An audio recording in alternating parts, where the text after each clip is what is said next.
కాకినాడ జిల్లా తుని మున్సిపాలిటీ దగ్గర ఉద్రిక్తత చోటు చేసుకుంది. మున్సిపల్ చైర్మన్ ఇంటిని టీడీపీ నేతలు ముట్టడించారు. టీడీపీ నేతలను మున్సిపల్ ఆఫీసుకు వెళ్లిపోవాలని మాజీ మంత్రి దాడిశెట్టి రాజా చెప్పడంతో ఇక్కడ నీకు పనేంటని రాజాపై టీడీపీ నేతలు తిరగబడ్డారు. దీంతో టీడీపీ వైసీపీ నేతల మధ్య ఘర్షణ వాతావరణం చోటు చేసుకుంది. ఇరు వర్గాల ఘర్షణతో తుని పట్టణంలోని పోలీసులు సెక్షన్ 144ను అమలు చేశారు. ఇక మున్సిపల్ వైస్ చైర్మన్ పదవిని ఎవరు దక్కించుకుంటారని దానిపై ఉత్కంఠ నెలకొంది.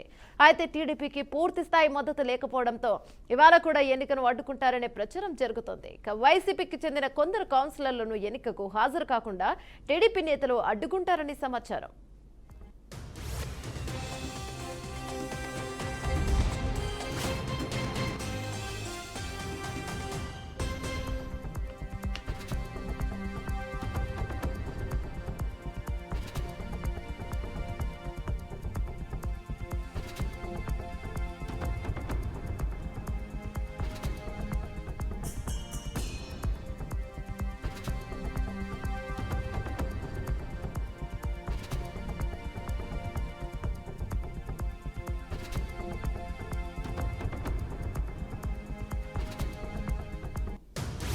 కాకినాడ జిల్లా తుని మున్సిపాలిటీ దగ్గర ఉద్రిక్తత చోటు చేసుకుంది. మున్సిపల్ చైర్మన్ ఇంటిని టీడీపీ నేతలు ముట్టడించాడు.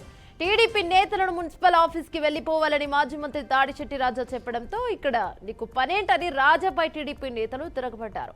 దీంతో టీడీపీ వైసీపీ నేతల మధ్య ఘర్షణ వాతావరణం చోటు చేసుకుంది. ఇక ఇరు వర్గాల ఘర్షణతో తుని పట్టణంలో పోలీసులు సెక్షన్ 144ను అమలు చేశారు. మున్సిపల్ వైస్ చైర్మన్ పదవిని ఎవరు దక్కించుకుంటారనే దానిపై ఉత్కంఠ నెలకొంది. అయితే టీడీపీకి పూర్తి స్థాయి మద్దతు లేకపోవడంతో ఇవాళ కూడా ఎన్నికను అడ్డుకుంటారనే ప్రచారం జరుగుతోంది. ఇక వైసీపీకి చెందిన కొందరు కౌన్సిలర్లను ఎన్నికకు హాజరు కాకుండా టీడీపీ నేతలు అడ్డుకుంటారని సమాచారం. రైట్, ఇక దీనిపై మరింత సమాచారం నందిని అందిస్తారు. రైట్ నందిని, చెప్పండి.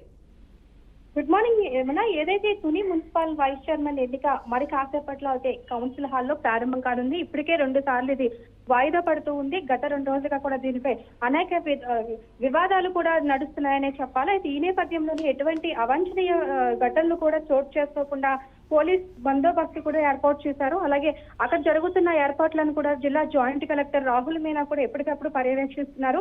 దీనికి సంబంధించి ఆ ప్రాంతం అంతా కూడా ఇప్పటికే 144 సెక్షన్ అమల్లో ఉంచారు. ఏదైతే ఎన్నికలు ప్రశాంతంగా జరిగే విధంగా ఎటువంటి అవాంఛనీయ ఘటనలు జరగకుండా ముందుగానే ఒక 5గురు గుంపు కూడడం కానీ, చేతిలో ఆయుధాలు పెట్టుకొని తిరగడం కానీ ఇటువంటి చేస్తే మాత్రం కఠినంగా చర్యలు తీసుకుంటామని చెప్తున్నారు. అయితే ఇప్పటికే 10 మంది కౌన్సిల్ సభ్యులు అయితే వైసీపీ నుంచి టీడీపీకి చేరారు. ఇంకొక నలుగురు మాత్రము టీడీపీలోకి వస్తే ఖచ్చితంగా టీడీపీ ఖాతాలో అయితే ఈ వైస్ చైర్మన్ అయితే ఖాతాలో వేసుకునే అవకాశాలు అయితే ఎక్కువగా ఉన్నట్లయితే తెలుస్తుంది. అయితే మాజీ మంత్రి వైసీపీ మాజీ ఎమ్మెల్యే దాడిశెట్టి రాజా సంబంధించి ఇప్పటికే దీనికి పగడబందీగా కూడా ఆయన ప్లాన్ కూడా చేస్తున్నారు. మిగతా 4 కూడా వెళ్లకుండా ప్రయత్నాలు చేస్తున్నప్పటికీ మరి ఏం జరుగుతుందో చూడాల్సిన పరిస్థితి ఉంది.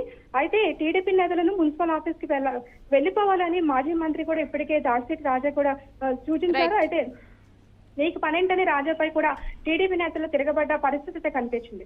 అక్కడ ప్రస్తుతానికి ఎటువంటి గందరగోళ పరిస్థితి కూడా జరగకుండా 144 సెక్షన్ అయితే పూర్తి స్థాయిలో అమలు చేస్తున్నారని చెప్పాలి. మన విజువల్స్ లో కూడా చూస్తున్నాము. ఎక్కడికెక్కడ పోలీసులు కూడా పహారా కాస్తున్న పరిస్థితి ఉంది. అయితే టీడీపీకి పూర్తి స్థాయి మద్దతు లేకపోవడంతో ఇవాళ కూడా ఎన్నికని అడ్డుకుంటారా అనే కోణంలో కూడా చూస్తారు. మరి వైసీపీకి చెందిన కొందరు కౌన్సిలర్లు అయితే ఎన్నికకు హాజరు కాకుండా టీడీపీ నేతలు అడ్డుకుంటున్నారని ఒక సమాచారం కూడా ఉంది. చూడాలి మరి ఈ రోజు కూడా ఈ ఎన్నిక ప్రశాంతంగా జరుగుతుందా లేదంటే మళ్ళీ పోస్ట్ పోన్ జరిగే అవకాశం ఉంటుంది. అలాగే వైస్ చైర్మన్ తో పాటు చైర్మన్ కూడా టీడీపీ తన ఖాతాలో వేసుకోవడానికి అయితే పన్నాగాలు చేస్తుందనే చెప్పాలి. Yamuna. Right, thank you Nandini.